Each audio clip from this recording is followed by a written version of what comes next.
Mas eu, meu compadre, esses líderes religiosos não vão entender mais. São assim porque abrem toda a Bíblia para depois não entender a compreensão dos escritos, mas é tão difícil. Já não sabem igreja, agora também batismo. Querem imitar o Messias que foi batizado no Jordão. Se é assim que querem, por que é que lá não vão então? Mentem só o povo para depois se perder. 3 canecas na cabeça, isso assim é para quê? Te despejam já bué de água, ficas bem molhado. Pensa que tens Espírito Santo, mas estás bem enjoado.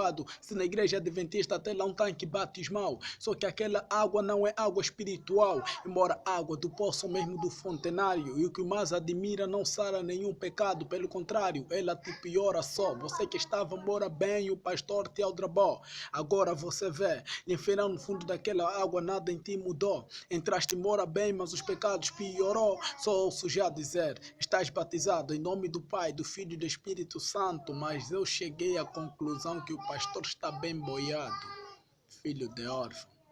Brevemente diante dos vossos ouvidos. Estamos juntos.